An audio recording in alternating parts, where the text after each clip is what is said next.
zonas de depressão, elas podem acontecer tanto associadas, né, com as assimetrias e os cavalgamentos, como apenas ser um achatamento em relação com os ossos, né? A parte mais densa dos ossos, por exemplo, a parte mais de corpo do osso, por exemplo, do parietal, ter uma pressão um pouco maior nessa região e ter um afundamento nesse ponto. Então, todas essas alterações de conformação óssea, tá? Gerando processo depressivos, né? Vamos dizer assim, de formação óssea, né? A gente tem categoricamente problemas e uma disfunção, uma tendência de não poder corroborar de fato com o desenvolvimento do sistema estomatognático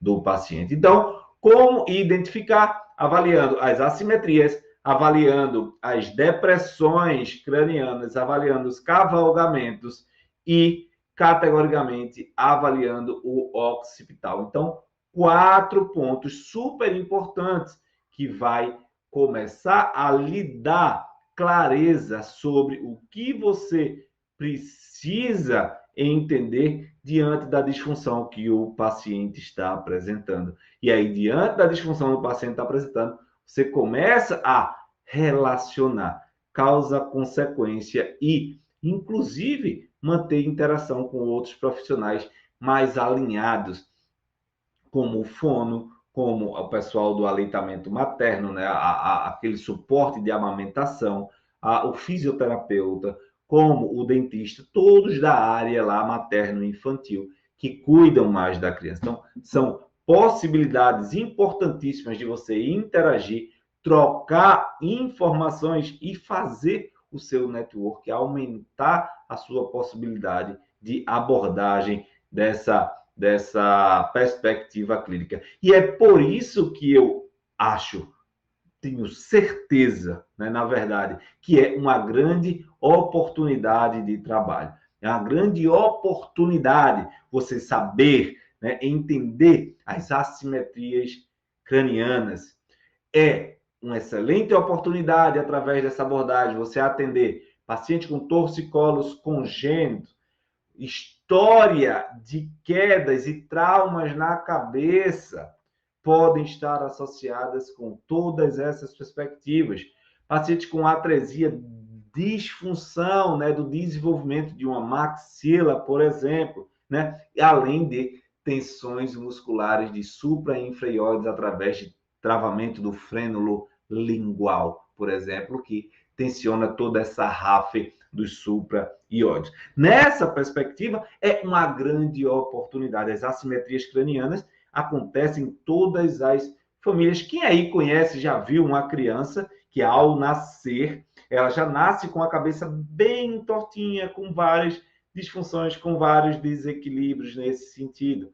É muito comum isso acontecer. É muito comum nós termos esse tipo de criança que pode ser só um paciente nosso, mas pode ser algum familiar bem próximo nosso. E aí você tem que entender que essas assimetrias vão gerar disfunções importantíssimas. Até porque, quando a gente olha aqui nessa base de crânio, existem vários forames por onde passa os 12 pares de nervos cranianos. E nesses 12 pares de nervos cranianos, nós temos as inervações, né? Nós temos as disfunções associadas a esses nervos.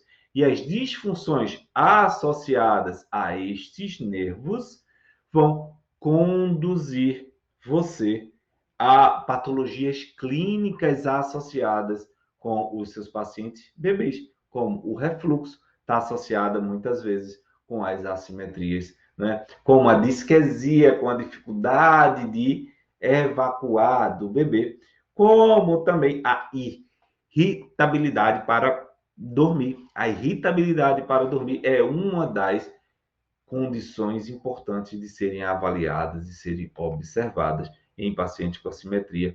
E aí, os torcicolos congênitos. Chegando no torcicolo congênito, é uma grande preocupação dos pais.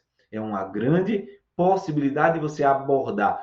Quantos fisioterapeutas da parte pediátrica trabalham apenas com essa abordagem, né, do torcicolo? E aí você tem que entender como esses torcicolos aparecem e como ela ter uma perspectiva diante daquilo que o paciente apresenta. Por exemplo, o torcicolo está associado com o esternocleidomastoide, proveniente lá do mastoide até a região clavicular, esternoclavicular. Essa região de mastoide esternoclavicular, você começa a ter a tensão dessa musculatura que limita todo esse movimento, levando ao torcicolo. Porém, o torcicolo está associado a dois fatores: ao fator neurofisiológico do nervo que sai dessa região de base de crânio, que é o acessório, e tem